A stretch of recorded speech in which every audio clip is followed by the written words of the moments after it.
Good morning and happy 19th of December. And that means one thing, it is day 19 of the Azure Advent Calendar. So I'm going to talk to you today about one of the Azure DataBricks topics, and in particular a thing called Delta Lake. Now there's a bit of confusion about this because it is a product that DataBricks developed and then they've open sourced as an open source standard. So you can get the product called Delta Lake. You don't need to have DataBricks to get it, but it is owned and built and developed by those guys and they've donated it to the open source community. So we're going to have a talk about what it is, how it differs if you use it in DataBricks versus if you use it in the open source community, and why you'd want to use it. What's the point? So what is Delta? Simply put, it's an optimized format for using PARQUET. Now, PARQUET is the de facto big data standard of most data lakes these days. There's a few real benefits that you get from using PARQUET, and I'll run through those in a moment. Essentially, Delta is PARQUET, but better. PARQUET files with a load of extra stuff to make it work faster, work better, and have more functionality.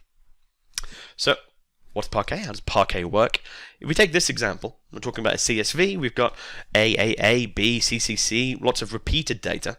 So PARQUET, unlike a CSV, which stores all the data in row format, and if I just want the first column, I still have to read the entire row for every single row in order to pull it out. PARQUET instead stores data as columns, so I can pick a certain column and pull that back. Because it does column, it can do a thing called run length encoding, which is a type of compression. So if there's any value which is repeated on sequential rows, it can go, actually, well, it's just that same value times 3, times 4, for the next however many. And so instead of storing 1,000 rows all with the same value, I just say this value times 1,000. That's a lot smaller, and so I get massive compression for repeated values. I could also do dictionary encoding. So you can see here my Fred and Bobs have turned into 1s and 2s. I'm just doing a simple dictionary switch because an int is much smaller to store. Again, this just happens when you store PARQUET. Now, you might have noticed it's very, very similar to how a column store index works in SQL Server. They're built on the same fundamental principles. The two teams have pushed ideas back and forth. Also inside a PARQUET file is a bit of metadata. It's got the schema. It knows what structure it is. So that fallacy of data lakes being this unstructured mess, this dumping ground of data, is not true as long as you've actually used the right file format and you've got some process about how you lay your data down. Your PARQUET files give you that structure. It is a structured file format. Okay, so how do we actually use PARQUET and why do we need this Delta thing? So in this example, I've got a sales directory and I've got some PARQUET files in there, so I've got some data. Now, if I wanted to do a delete statement, I wanted to say actually get rid of some of the records where they don't meet this segment, where segment equals to 3, then using traditional PARQUET, because it's a compressed file, I can't go in and update it. It is an immutable file format. I can't just update certain rows, delete certain rows, and then just close up that file again. In order to make any changes to an existing PARQUET file, I need to drop it and recreate it, essentially. So I select from both of those PARQUET files, bring it into memory, strip out the data I don't want, and then write down a new PARQUET file which has the surviving data sets. So you end up doing that a hell of a lot with PARQUET. You're always pulling data back, writing it back down. Any updates is a new write, any data is a new append, and you end up doing like a file management back and forth to try and get things working. But then the advantage of it, because it's so heavily compressed and it's so good for analytical style queries, it's worth it. It's worth that pain. Now Delta's trying to tackle this. It's saying, actually, there's a better way. Can't we make this a bit more efficient? So in Delta, I've got this thing called a Delta log. I've got this folder full of JSON objects which describe all the different transactions I make with my different PARQUET files. So in this example, when I had my 2 original PARQUET files, I'll have had a transaction created when I landed them. When I first wrote these 2 PARQUET files down, I'll have a JSON record and it'll say, I've added this file on this date, this size with these columns. I've also added this file on this date with this size with these columns. So I get this transaction, I get this log of the fact that I've written some data down.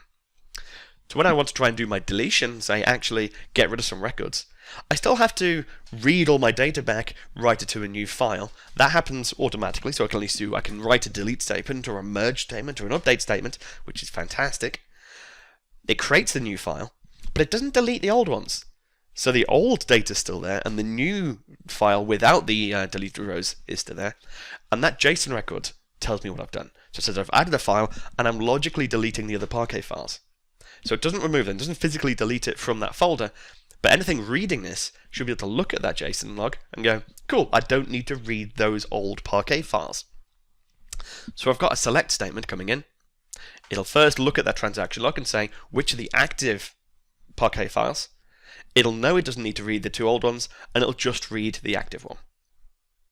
Now, one of the really cool features this unlocks is temporal querying. So I can actually have a version of statement in my SQL clause and say select star from sales, version as of, give it a timestamp, and if that's actually before that deletion, then it'll realize it doesn't actually need to count that particular JSON transaction log, therefore it's going to ignore the new file and read the old ones. So I can actually do temporal querying and rollbacks and that kind of thing just by using this JSON log, which is super, super useful for actually getting to grips with data management and managing kind of a tricky, difficult, complex data processing pipeline. This stuff is invaluable. So that quick difference, you've got Delta Lake. So this is the open source library, donated to the community, managed, trying to be made as an open source format. Trying to say, hey, just everyone please adopt Delta and use this as the de facto way of working with Parquet. It's open source, can run anywhere. So if you've got your own Spark cluster, if you're using HD Insight, if you're in Amazon, using like EMR and that kind of thing, you can install the Delta Lake libraries. There's a set of libraries for working with Parquet. Now there is DataBricks Delta, and this has some optimizations. It's got some additional functions. It unlocks some new SQL queries, some new data frame queries for working and getting the most out of Delta Lake.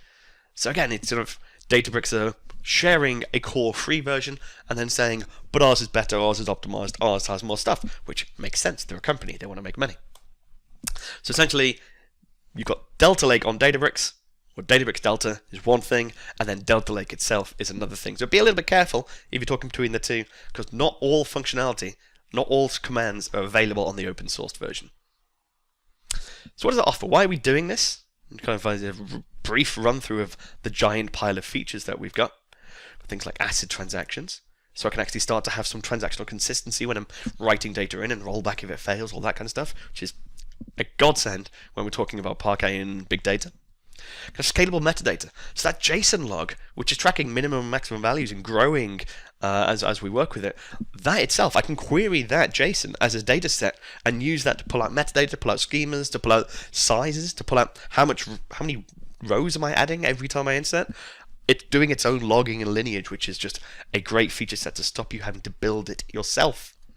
I can do time traveling, so I can do that temporal query of saying, roll back. What was this table as of 2 days ago, as of 7 days ago?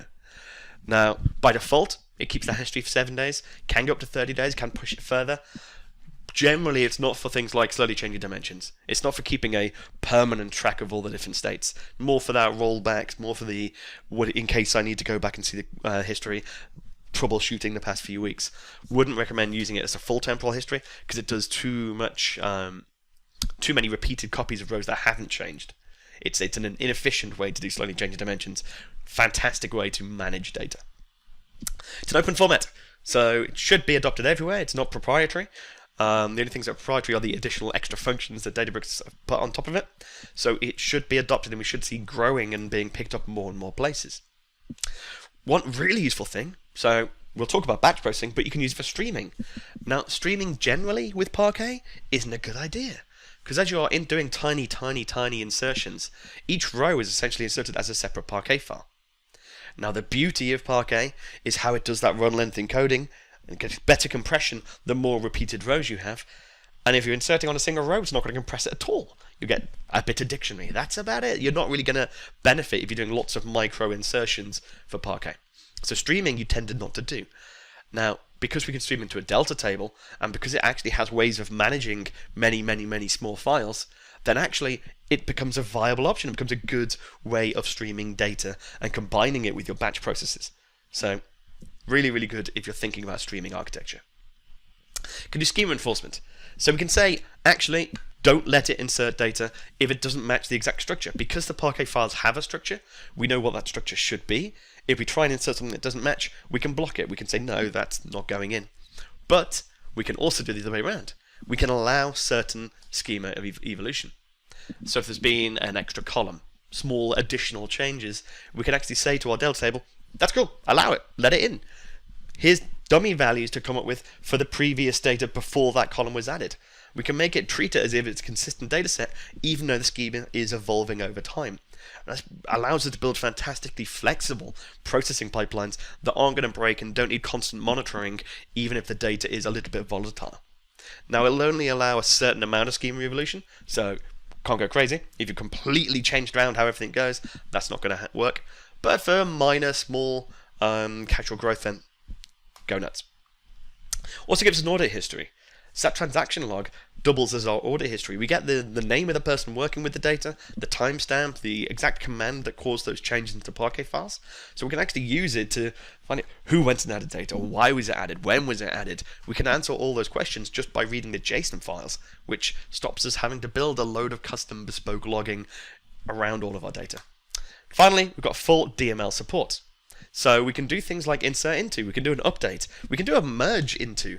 And so if you've already got an existing legacy data processing pipeline, we can lift and shift those merge statements and do it in the same way you used to, except under the hood, it's doing it in Parquet and it's doing it efficiently, which is fantastic. So what does it look like? So we've got a data frame, we're writing it as full format Parquet. To switch that over, we would see data frame.write as a format delta. It's easy as that. It is baked in. It's a file format type.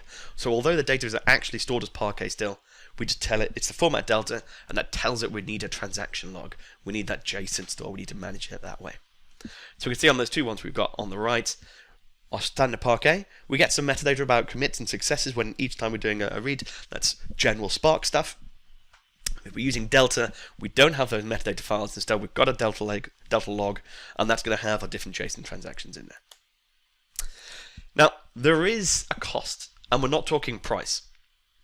If you decide to adopt Delta, be aware that not everything can read that transaction log. So, if we've got our table where we'd performed a deletion, and so we've got two Parquet files marked as old, marked as deleted, but not physically deleted, and we've got our new Parquet file that has the new copy of all of our data. If I've got something like, currently, Azure Synapse Analytics, previously known as Azure SQL Database, Data Warehouse, if we've got that trying to read from our Parquet files, that currently doesn't know how to read Delta, meaning it'll just read all of the Parquet files and treat it as a single data set. So the files, the rows that we had before the deletion, and the rows that we had after the deletion, it'll treat them as a single data set, meaning we get duplicates in our data.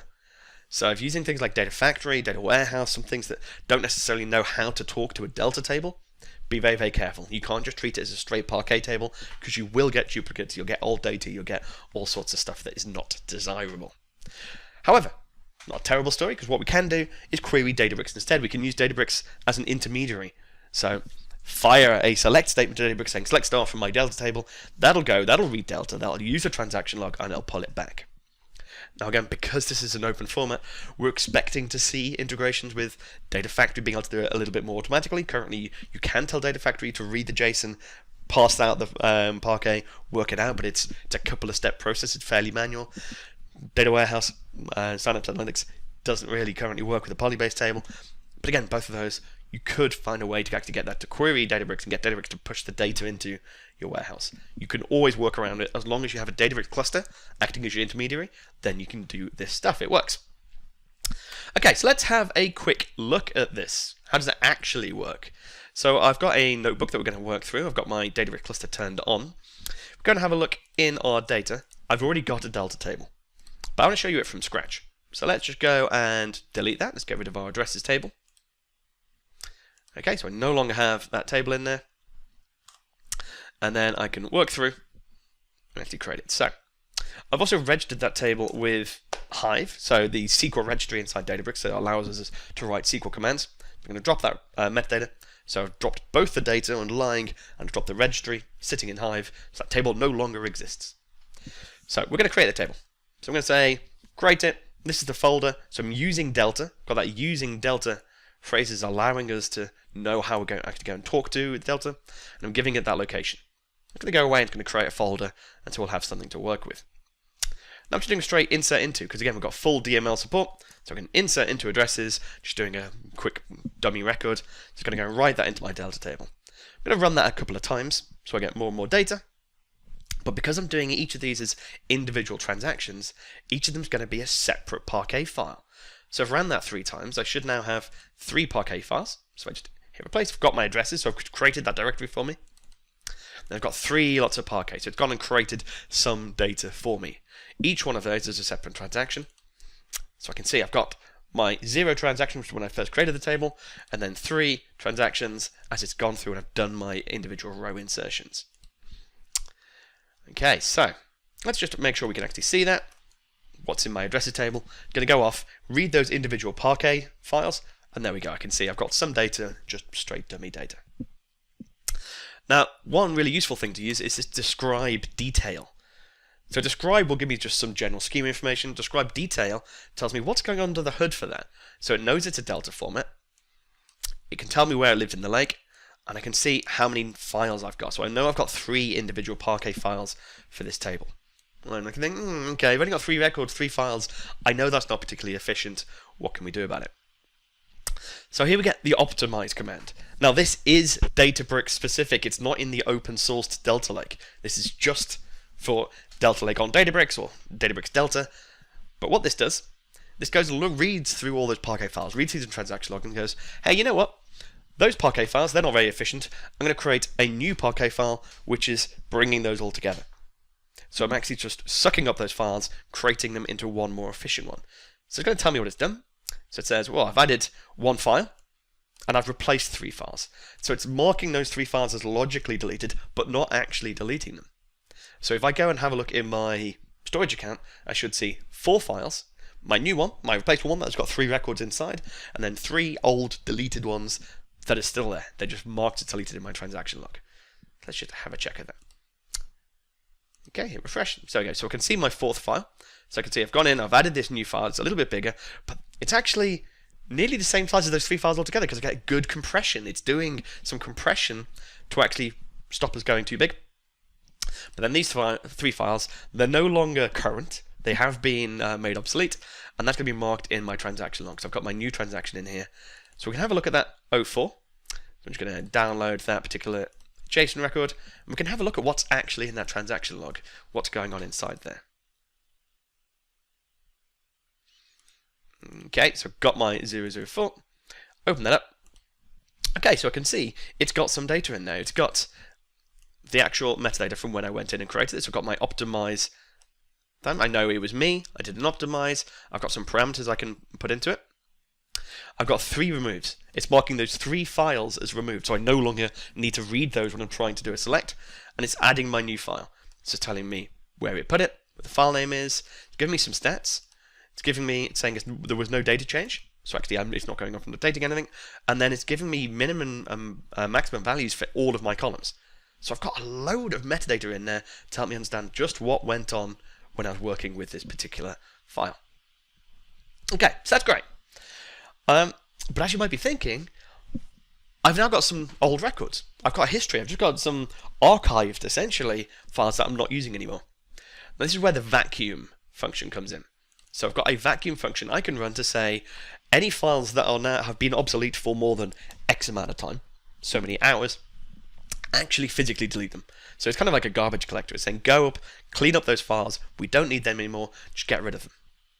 So what I had to do here, because I'm doing less than 7 days, there's an automatic retention check that's going to run. So if I tried to vacuum and said, just get rid of everything that's obsolete, I don't care how old it is, if it's 0 hours to 120 hours, whatever, it would automatically stop me. It would say, no, you can't delete files that are that young. What I've done, I've override that check. I've said, no, let me do what I want. So I can do a dry run of a vacuum with 0 hours. So I can say any files, any of those Parquet files which are marked as deleted in my transaction log, so they're no longer an active file, identify them, and this would go and do a delete. So it's marked these are the ones it's going to delete. It hasn't done it because I've said dry run. So it's just going to tell me what it would delete if I ran it properly. So that's correct. So I had my 3 Parquet files. I've optimized it into 1 good Parquet file, so it needs to go up and clean those 3 old ones. So I can go in, do my vacuum with a retain of 0 hours. So it's going to find those 3 files, going to actually delete them. So it's happy, got off and done it. Then if I describe the detail again, it'll have a look at that, and I should say I've only got 1 file now. I've got my 1 file. So if I go back into my storage account, I'll see another transaction saying, go and do things, and then I should see, there we go, I'm back down to a single PARQUET record. So it's physically deleted them. I can no longer do a temporal query. So I can't say, show me what this table looked like as of a day ago, because I no longer have that history. So vacuum is great. It's good for tidying up the stuff and keeping the overall storage size low, but it comes at the cost of you're losing that history. You can no longer roll back that data. So it's the balance of how often you want to do that. The recommendation is every 7 days. So you have a rolling 7 days of history, and whenever you run vacuum, it just chops off anything that's tipped over into more than 7 days. But it's up to you. It depends on how much, I guess, backup you want to keep every time you're going and updating. Okay, so that is a quick overview of what Delta Lake is, specifically DataBricks Delta using the optimize command. And yeah, it adds a ton of functionality. As long as you are using DataBricks, as long as you're heavily using DataBricks for your data processing, your ETL, your validation, your data science, model building and scoring, then using Delta tables just gives you a huge amount of management and performance and optimization. So if you hadn't gotten involved in it yet, I definitely advise you take a look. It is awesome. And yeah, so that's about everything I had to share. So happy holidays, happy Christmas, Hanukkah, whatever it may be, and I hope you have a good time. Cheers.